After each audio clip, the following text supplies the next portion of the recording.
Arsenal 2, Shakhtar nil. We've done the business. We did what we needed to do, but my God, no one on the planet is going to want to watch those 90 minutes again. Seriously. I feel for the players and the manager that are going to have to analyse that game and sit through that boredom. That was a really unconvincing and frankly dull performance. But we did what we needed to do. And in this Champions League format, more games and stuff, you just need to get the wins in early and be able to rest players. And for me, especially coming off of that Bournemouth loss, this was much more about result than it was about performance. So on that basis, look, we did what we needed to do. But seriously, I'm on holiday at the moment. And there's some games, when you go on holiday, there's some games that you miss that you think to yourself, I wish my holiday was in a different week. I've missed Bournemouth and I've missed this game against Shakhtar. And yeah, neither of those are going to be games that I'm going to be wishing that I was at. Now, obviously Bournemouth was an absolute nightmare. And this one, look, we were the better team. Yes, we deserved to win. And even though we had a bit of fortune in the way we scored our goal and also fortune to even get the penalty, it probably was a penalty because the arm sort of came down and blocked the ball. But, I'd be gutted if Arsenal conceded a penalty like that, from a decision like that, even though I still think it's fair enough it was a penalty. But it's not like a really obviously bad foul or something. So I think there was a bit of fortune in our goal and a bit of fortune in the penalty award as well.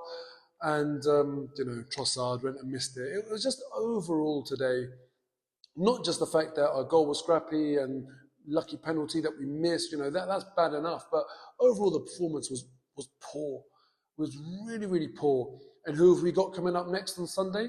Liverpool, league leaders. We need to be much, much better if we want to get a result against Liverpool.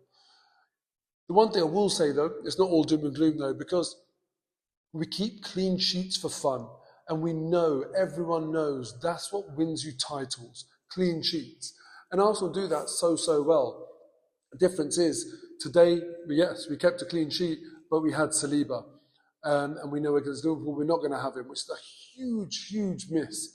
On top of that, Calafiori went off injured as well. So, I won't be surprised if he's not available for Sunday as well. So now you look at it, and if you say, who's our first choice back four this season, really, on average, it's Calafiori, Saliba, Gabriel, and Ben White.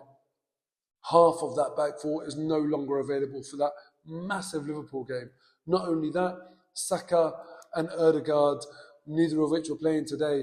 I really, really hope both of those aren't out for Sunday. Clearly, Ødegaard will be, but Saka needs to be back in the team because Arsenal without Ødegaard, Saka, and Saliba, we're not the same. Let's be honest about that. We are not the same team. Praying that Saka's back and he was just being rested today. I think he will be. But look, until I see him announced in that lineup, I'm going to be nervous. Now, let's talk about that penalty from Leandro Trossard. The commentators were going on about it being a really, really bad penalty. For me, it's not. Obviously, it wasn't a good penalty. He's missed it. And if you're going to go down the middle, I think you need to get some elevation on it because as a professional footballer, you need to be thinking about that trailing leg from the keeper. And that's exactly how we saved it. You need to put more elevation on it. I'm not saying you have to Panenka it. Even if you do hit it true, you've still got to put it a little bit higher so the trailing leg can't get there. So it was an awful penalty from Trossard, but he clearly made the decision to go down the middle. It's not like he's mishit it, he's put it on target, he's done what he sort of meant to do. But I just think it was a strange decision that he made to take the penalty like that and not get the required elevation on it. Thankfully, it didn't cost us because going into those last 15 minutes, honestly, I thought Shakhtar were going to equalise. They started to play a bit of football and really build up some momentum. And Arsenal, I didn't feel like we're dealing with it really well. And yeah, I was getting pretty nervous. It would have been a real shame to have not won this game. Now we're on 7 points, fourth in the table of the Champions League standings, but obviously a whole host of games to go on tomorrow and loads of teams who are sitting on 4 points as well will be able to match us on points and, perhaps go ahead of us on the table. But 3 games in, 7 points. We haven't played particularly well, really, in the Champions League. I don't think that, obviously, our best game was the PSG victory in the last match day. But I think there's a lot more to come. And even in the league right now, I don't think Arsenal are sparkling at all. I'm personally not enjoying watching Arsenal play. I don't think that we are an incredibly entertaining team to watch. Maybe that's just the Arteta way with a bit more pragmatism, a bit more of the dark arts, a really solid defence. We're not a very interesting team to watch, but it gets results. And we haven't won a league in 20 years. So after 20 years, obviously any fan is going to say, listen, just deliver us the league title no matter how you do it. We can start getting a bit picky about it not being hugely entertaining once we're bored of winning trophies. That's a sort of Man City problem to have. Not that they have it, because they are a good football team, but that would be a Man City problem to have, given how often they win trophies. For Arsenal, it's about trying to win a Champions League. It's about trying to win a league. So yes, not a game we want to watch the highlights of. We're not playing particularly well, but against Liverpool now, again, it's one of those games where after dropping points against Bournemouth and Man City and Liverpool both winning, again, it's not about performance. It's about the result. We cannot afford to lose against Liverpool. I'm not going to say it's a must-win game, even though, when you're a contender for the title, every game feels like a must-win.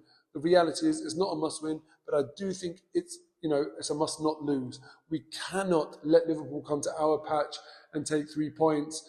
They've had a fairly easy run from the start of the season.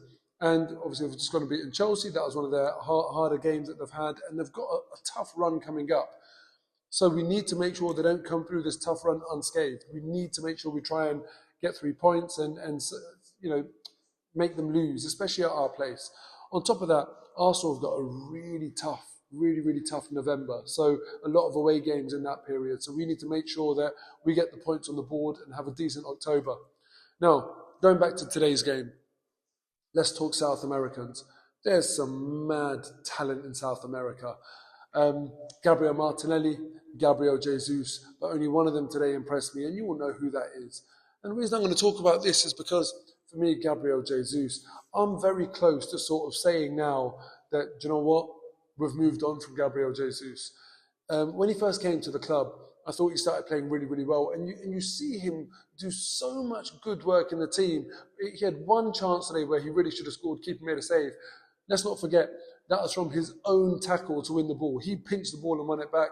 The amount of times he won the ball today, he was hassling and pressing really, really well, tracking back really, really well. But he's just not that guy. Gabriel Martinelli, on the other hand, I thought to myself, he's really starting to come back into form. It was really, really nice to see.